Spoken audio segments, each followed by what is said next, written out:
오늘 제목은 너희는 이렇게 축복하라, 그런 제목으로 말씀을 나누도록 하겠습니다. 여러분들을 축복하고 싶어서 축복에 관한 설교를 계속 이제 하려고 그래요. 한 7년 전인가 8년 전인가 김순자 권사님이 어디 있어요? 반지를 하나 교회에서 주셨다고. 반지를 모르시지요? 기억 안 나지요? 반지를 하나 주었다고 반지를 하나 가져왔어요. 근데 교회에 광고를 해도 뭐 나오지도 않고, 그래서 반지 보니까 이게 아무것도 아닌 것 같아요. 그래서 책상 서랍에다 두었는데 그젠가 어젠가 집사람이 이게 뭐야 하고 물어보더라고요. 목사님 이게 뭐예요? 물어보길래 그거 옛날에 김순자 권사님이 교회에서 반지를 주었는데 광고를 해도 못 찾은 주인이 없는 반지라고, 버리라고. 그랬더니 어떻게 하다가 그걸 어제 집에 가면 금은방을 들렸나 봐요. 금은방을 들려보니까 18K 한돈이라고. 18K 한돈. 그때는 한 4만 원, 5만 원이었을까요? 지금은 한돈이면 40만 원이래요. 그래서 팔았대요. 팔았다고. 그 어떻게 팔아서 감사한금을 가져가시고 없으시면 그냥 헌금하겠습니다. 그렇게 하시기 바랍니다. 보물을 모르면 저처럼 이렇게 버릴 수도 있어요. 여러분들이 드리는 이 예배 이 시간이 이 보물과 같은 그런 귀중한 시간입니다. 함부로 버리지 마시고 예배 시간을 꼭 지켜내시기를 축복합니다. 축복은 저주에 반대되는 그런 것으로 복을 빌어준다라고 하는 그런 의미를 가지고 있습니다. 축복은 복을 빌어준다. 근데 주의 종이 성도들에게 복을 빌어주는 것을 축도라고 그렇게 얘기를 합니다. 예배 마친 다음에 이제는 우리 주 예수 그리스도의 은혜와 하면서 축도를 하게 되지요. 근데 이 축도에는 두 가지 축도가 있어요. 우리 교회 옛날 부목사님이셨던 누구지요? 최태진 목사님은 꼭 아론의 축도를 하더라고요. 엊그저께 여신도에 이렇게 우리 교회에서 모임이 있었는데 여신도 지도 목사님이셔서 축도를 하는데 아론의 축도를 이렇게 하시더라고요. 아론의 축도와 또 신약의 바울서신에 나오는 바울서신의 축도가 있습니다. 예배가 끝난 다음에 고린도후서 13장 13절에 보면 주 예수 그리스도의 은혜와 하나님의 사랑과 성령의 교통하심이 너희 무리와 함께 있을지어다. 근데 이게 보통 우리가 예배 마친 다음에 축도하는 그 축도이거든요. 어떻습니까? 금방 익숙하다 그렇게 생각이 드시지요? 그 다음은 아론의 축도입니다. 민수기 6장 이제 24절부터 26절인데 여호와는 내게 복을 주시고 너를 지키시기를 원하며 여호와는 그 얼굴을 내게 비추사 은혜 베푸시기를 원하며 여호와는 그 얼굴을 내게로 향하여 드사 평강 주시기를 원하노라. 이제 이게 아론과 그의 자손들이 이스라엘 백성들을 향해서 축복하는 그런 아론의 축도라고 합니다. 근데 아론의 축도든 이 바울의 축도든 다 중요합니다. 구약의 아론의 축도는 바울의 축도 못지않게 아주 귀중한 내용을 담고 있습니다.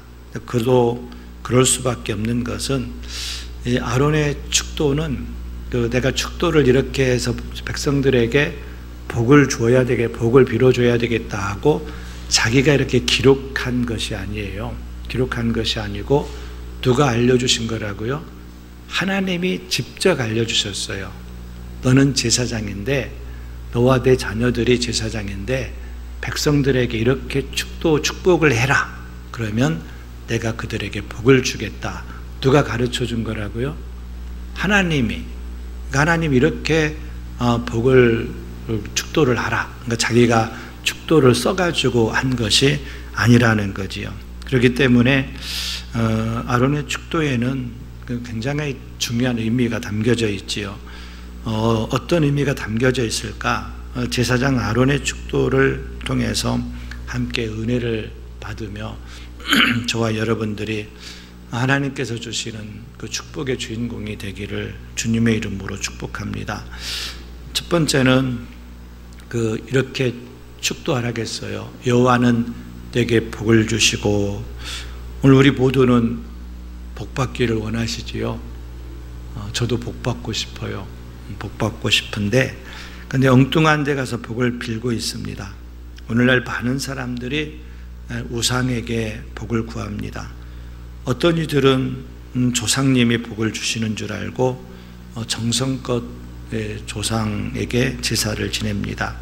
하지만 그것은 사실상 복을 우리가 받는 방법이 아니라 저주를 불러들이는 일입니다. 하나님은 우상 숭배를 가장 싫어하십니다. 그래서 출애굽기 10장 출애굽기 10계명의 그 내용을 보면 다른 신을 내게 두지 말라, 우상을 만들지 말라, 그렇게 말씀을 하시면서 그것들에게 절하지 말고 그것들을 섬기지 말라, 죄를 갚되 아버지로부터 아들에게로 3, 4대까지 이르게 하거니와. 그러니까 우상에게 절하고 우상 숭배하면 그 하나님의 저주가 몇 대까지 임한다고요? 3, 4대까지 저주가 임한다, 그렇게 말씀을 하고 계십니다. 조상에게 제사를 드리는 것은 조상님에게 제사를 드리는 게 아니라는 거예요.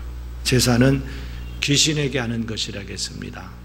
고린도전서 10장 20절 말씀을 보면 무릇 이방인이 제사하는 것은 누구에게 하는 것이요? 귀신에게 하는 것이요, 하나님께 제사하는 것이 아니니 나는 너희가 귀신과 교제하는 자가 되기를 원하지 아니하노라.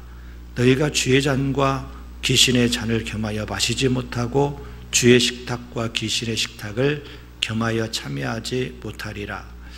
우상 숭배는 하나님께서 싫어하시는 일이지요.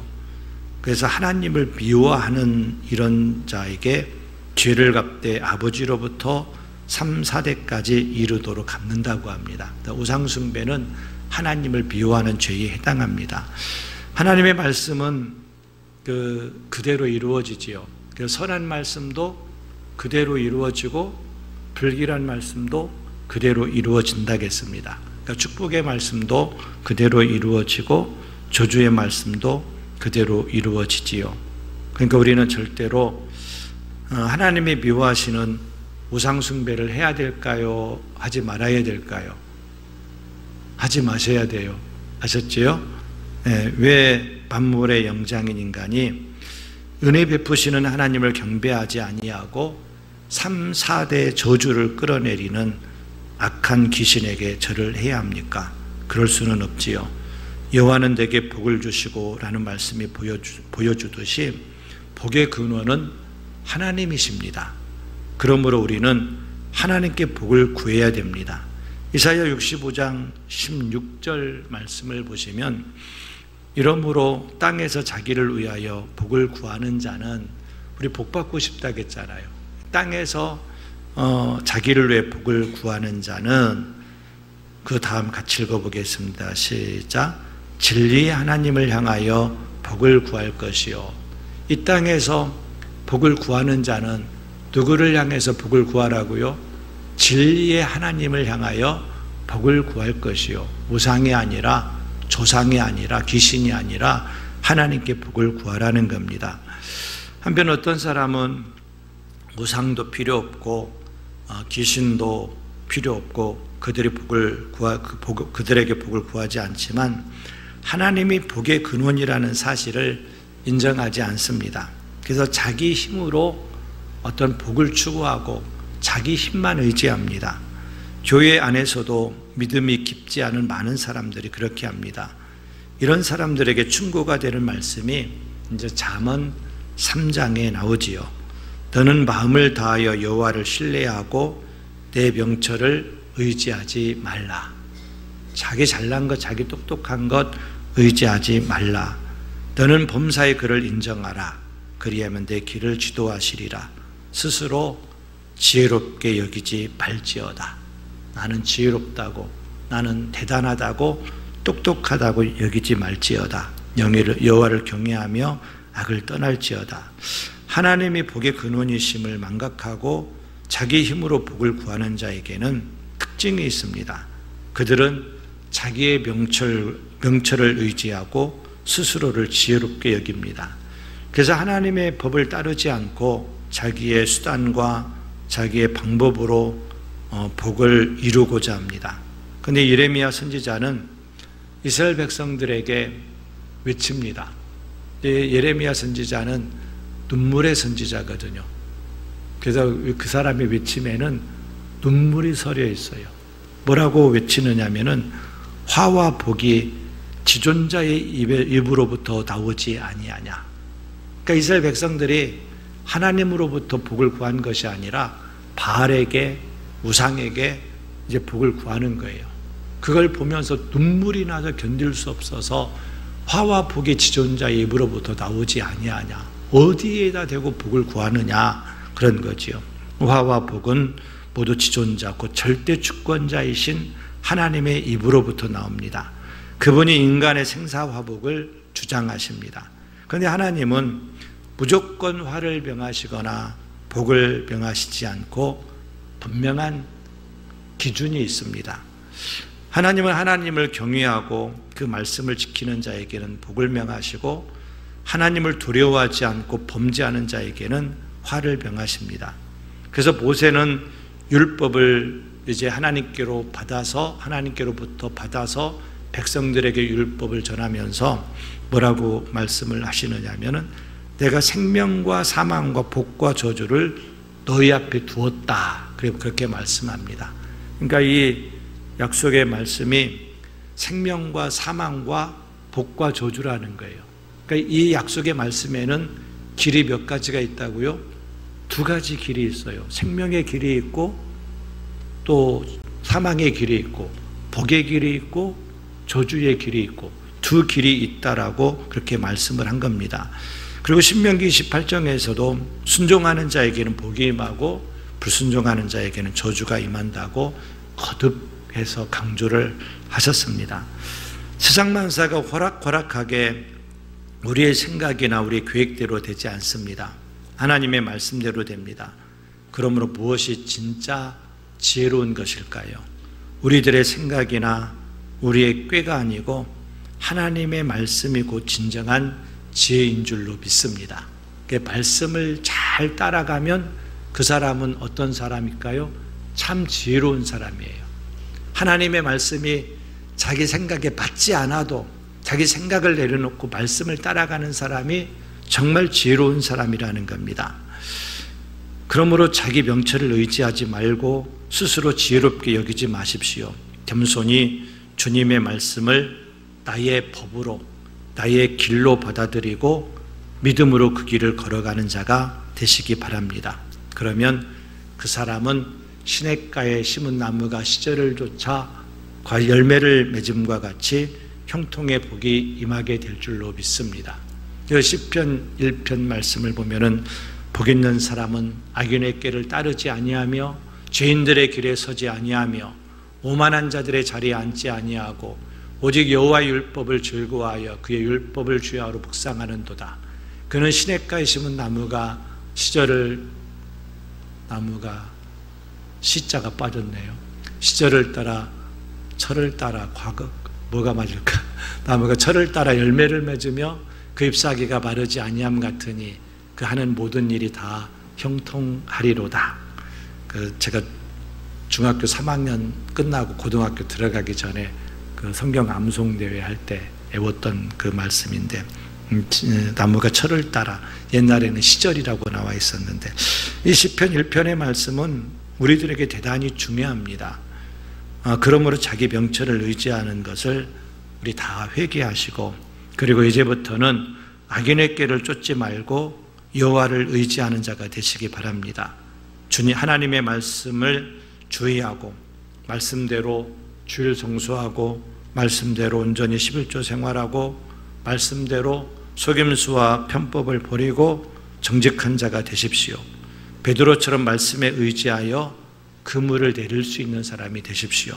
그러면 약속하신 복이 그 사람에게 임하게 될 줄로 믿습니다. 두 번째는 뭐라고 백성들을 축복하라겠느냐면은 너를 지키시기를 원하며 그랬습니다.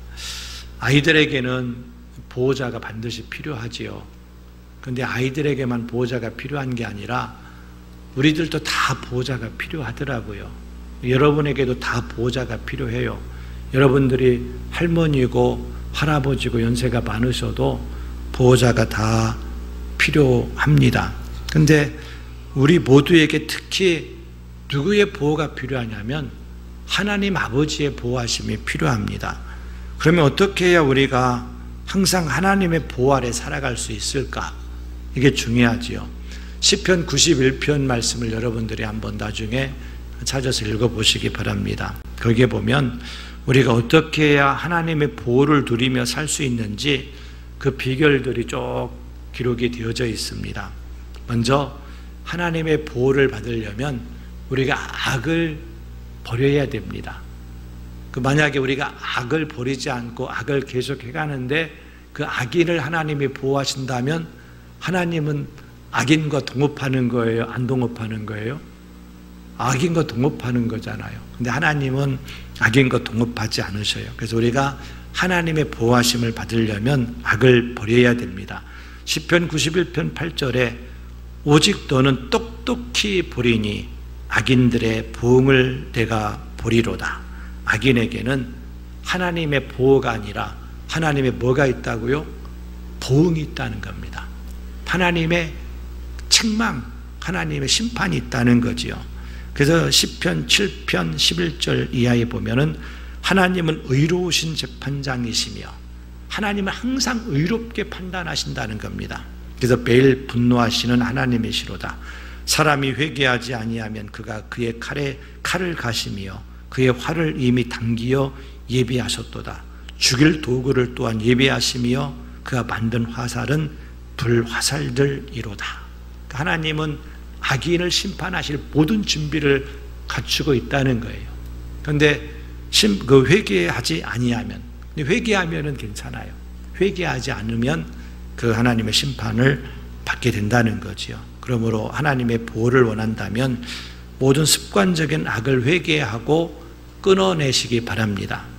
그리고 우리가 하나님의 보호하심 속에 살려면은 하나님을 사랑하는 사람이 되어야 됩니다. 시편 91편 14절에 하나님이 이르시되 그가 나를 사랑한즉 내가 그를 건지리라. 우리가 하나님을 사랑하면 하나님 우리를 어떻게 하신다고요? 건져주신대요. 힘든 상황에서 건져주시고 질병에서 건져주시고 눈 뜨시고 어려움 중에도 건져주시고 여러 가지 상황 속에서 건져주신대요. 우리를 건져주시는 하나님이시며 우리가 사랑하면 그가 나를 사랑한즉 내가 그를 건지리라. 내가 내 이름을 안즉 내가 그를 높이리라. 그러므로 하나님을 사랑하는 자가 되어야 됩니다. 그래서 점점 더 깊이 하나님을 알아가는 자가 되어야 됩니다. 로마서 8장 28절 말씀을 보면은 모든 것이 합력하여 선을 이루느니라. 이 말씀 좋아하시지요, 여러분? 근데 그 말씀만 좋아하면 절대로 안 돼요. 모든 것이 합력하여 선을 이루느니라. 여기만 좋아하는데 이것만 좋아하면 모든 것이 합력하여 선을 이룰 수가 없거든요. 어디를 먼저 봐야 된다고요? 앞에 빨간 글씨를 봐야 돼요.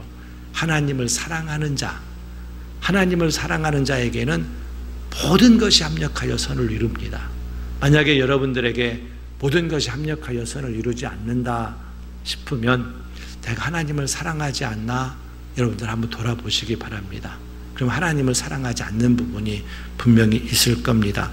하나님을 사랑하는 것이 뭔가에 대해서는 말씀드리지 않겠습니다. 여러분들을 제가 믿고 있기 때문입니다. 저런 하나님을 사랑하는 자를 감히 해롭게 하고 못살게 굴고 망하게 할 수 있는 것은 세상에 아무것도 없습니다. 그러므로 우리는 하나님을 사랑하는 자가 되어야 됩니다. 또한 우리가 하나님의 보호하심을 받으려면 알아서 하나님이 보호하시기도 하시지만 우리가 하나님 앞에 기도로 보호를 요청해야 돼요. 하나님 도와주세요. 하나님 살려주세요. 하나님 힘들어요. 하나님 내가 지금 너무 고통스러워요. 그렇게 얘기를 해야 돼요. 여러분, 남편이든 아내든 부모님이든 자식이든 말 안 하면 알까요? 모를까요? 몰라요. 왜 내 맘 몰라주느냐 그러는데 말 안 해서 그래요. 말하세요. 그러니까 왜 내 맘 몰라줘? 말 안 하니까 그러는 거죠. 말 안 하면 몰라요. 하나님도, 하나님 모르시는 하나님은 아니시지만 말씀드리세요. 하나님, 제가 힘들어요. 주님의 도움이 필요해요. 주님의 위로가 필요하고 주님의 건져주심이 필요해요. 기도로 도움을 요청하시기 바랍니다. 시편 91편 15절에 그가 내게 간구하리니, 그가 내게 간구하리니 그들이 환난 당할 때에 내가 그와 함께하여 그를 건지고 영화롭게 하리라. 간구하면 하나님이 그를 건져내 주시고 영화롭게 해주신다는 거지요. 그래서 하나님 앞에 구하시기 바랍니다. 여호와 그 다음에 어떻게 축복하라겠냐면은 여호와는 그의 얼굴을 내게로 향하여 드사 은혜 베푸시기를 원하며 그렇게 축복하라겠습니다. 하나님, 우리가 하나님 앞에 와서 번번이 하나님 당신을 구하지 않고 우리가 복만 구하는 것 때문에 섭섭해 하셔요. 서운해 하셔요. 여러분들이 교회에 와서 예배를 드리면서 제일 누구를 구해야 될까요? 누구를 구해야 돼요? 하나님 얼굴을 구하시기 바랍니다. 아셨지요? 하나님 보고 싶어서 예배 드리시고 예배를 드리는 중에 영으로 하나님의 얼굴을 구하시기 바랍니다. 근데 여러분들이 하나님 얼굴은 구하지 않고 하나님은 구하지 않고 하나님 복 주세요, 하나님 복 주세요 그러면 하나님은 서운해 하실까요? 안 서운해 하실까요? 서운해 하시지요. 제가 그걸 어떻게 깨달았느냐면은 옛날에 이제 시골에서 목회를 할 때 애들이 학교를 가도 차를 태워다 줘야 했어요. 그리고 어디를 가도 좀 아빠가 그 기사로서 필요했고, 그럼 또 이제 먼 회의를 갔다 오면 애들이 아빠를 무척 기다렸어요. 왜? 아빠가 보고 싶어서 기다렸을까요? 왜 기다렸을까요? 깎아 사오니까, 간식 사오니까 그 간식을 기다렸던 것 같아요. 근데 이제 어떤 날 문득 간식을 받고 막 좋아하고 아빠 고맙습니다 하는데 그게 진심이 안 느껴지더라고요. 애들이 뭐 알겠어요. 근데 까까를 사다 줬는데, 간식을 사다 줬는데 진심이 안 느껴지고, 아, 이 까까를 기다리고 있었구나, 과자를 기다리고 있었구나, 그 생각이 번뜩 드는데, 아, 이게 내 모습이야, 이게 우리 성도들의 모습이야, 그 생각이 들더라고요. 우리가 하나님 앞에 와서 내가 하나님 사랑합니다, 하나님 보고 싶습니다, 내가 하나님 그립습니다, 하나님 그래서 내가 하나님 앞에 나왔습니다, 그래야 되는데 하나님 얼굴은 관심 없고 뭐만 관심 있어요?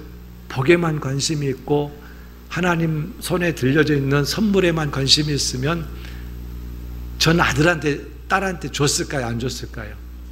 주기는 줬어요. 그런데 조금 서운했어요. 아들, 딸 이 방송 들으면 회개해라. 좀 서운했어요. 근데 하나님도 그럴 거라는 거예요. 그래서 여기서 여호와는 그의 얼굴을 내게 비추사 은혜 베푸시기를 원하며, 그래서 우리는 하나님 얼굴을 구하는 자가 되시기 바랍니다. 아셨지요?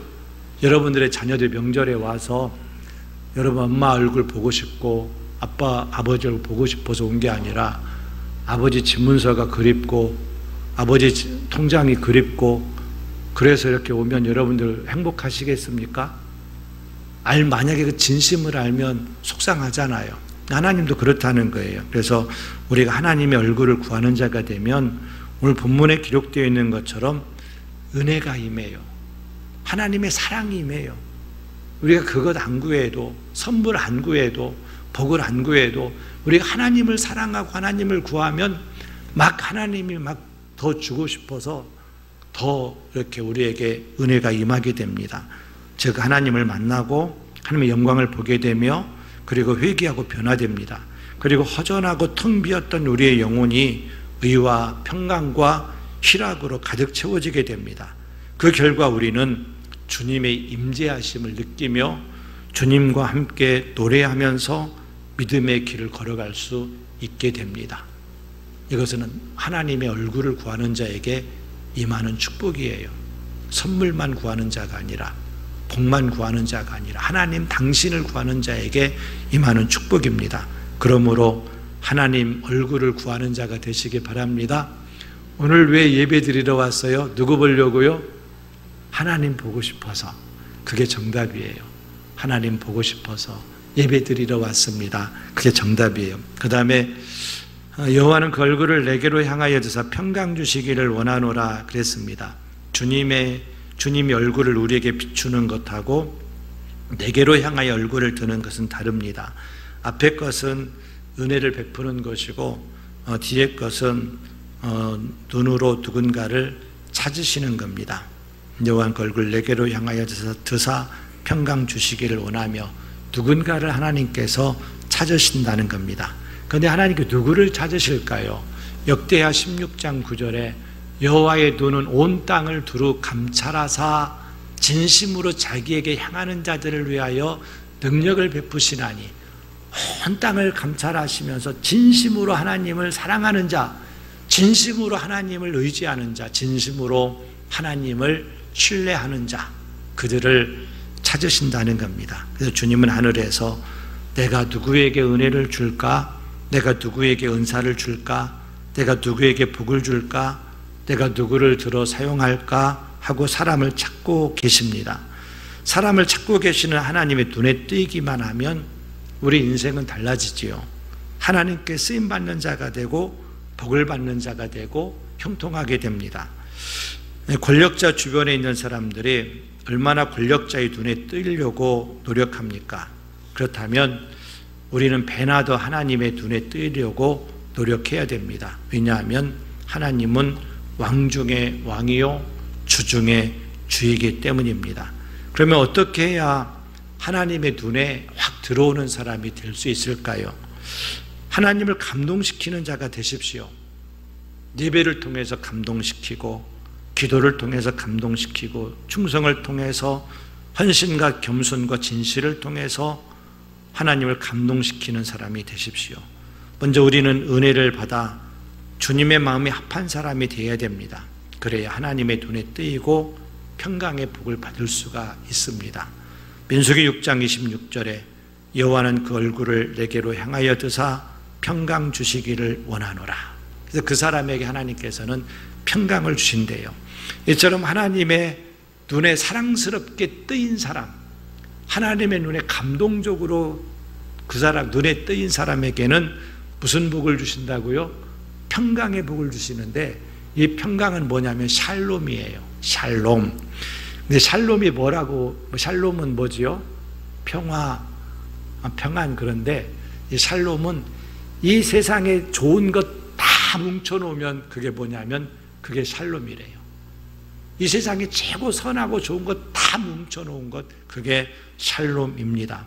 평강은 모든 것이 제대로 되어가고 있고 잘 되어가고 있다는 영적인 신호입니다. 예를 들어서 몸에 병이 생기면 불편합니다. 그러나 건강한 자는 몸이 편합니다. 영혼도 악인에게는 평강이 없다는 말씀 그대로 영혼이 잘못되면 평강이 없습니다. 서울처럼 불안하고 초조하고 조바심을 내게 됩니다. 그러나 영혼에게 문제가 없고 잘 되면 강 같은 평화가 넘쳐 흐르게 됩니다. 그러므로 평강이란 달리 말하면 그 사람 지금 형통하고 있다, 그 사람 지금 잘 되고 있다, 그 얘기입니다. 평강입니다. 다시 말하지만 평강의 복은 주님의 눈에 뜨인 자에게만 보이게 된다는 겁니다. 구약에 그 아사왕이라는 왕이 있어요. 이 아사왕이 하나님의 눈에 팍 들어왔어요. 왜 들어왔느냐면 아사왕이 종교개혁을 하고 우상을 타파하고 하나님의 말씀대로 순종했거든요. 그래서 역대하 15장 14절 15절만 볼까요? 넘겨주세요. 14절 15절에 보면 무리가 큰 소리로 외치며 피리와 나팔을 불어 여호와께 맹세하며 온 유다가 이 맹세를 기뻐한지라. 무리가 마음을 다하여 맹세하고 뜻을 다하여 여호와를 찾았으므로 여호와께서 그들을 만나 주시고 그들의 사방에 평안을 주셨더라. 그렇게 나와 있습니다. 아사왕 유다 백성들은 하나님을 간절히 찾았고 그 결과 하나님을 만났으며 그들이 사방에 평강을 주셨습니다. 이처럼 평강은 하나님을 찾는 자의 것입니다. 그러므로 하나님을 간절히 찾고 만나는 저와 여러분들이 되시기 바랍니다. 이제 말씀을 맺습니다. 바울의 축도든 아론의 축도든 주의 종들이 하는 축도에는 능력이 있습니다. 제게 능력이 있다는 게 아니에요. 그 주의 종에게는 직분상 그런 기능이 있어요. 그 축도를 하는 기능. 그러니까 아론이 축도할 때 누가 복을 주신다겠어요?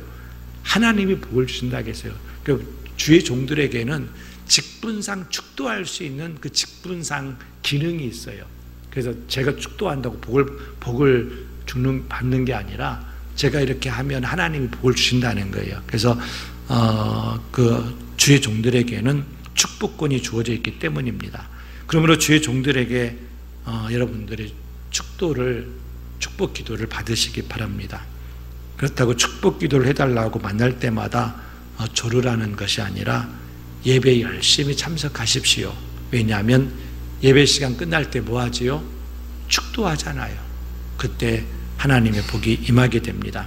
오늘 우리가 아론의 축복의 기도를 살펴보았는데 민수기 6장 23절에 보면 아론과 그의 아들들에게 말하여 이르기를 너희는 이스라엘 자손을 위하여 이렇게 축복하여 이르되 그렇게 기록하고 있습니다. 왜냐하면 아론의 아들들 역시 제사장들이기 때문입니다.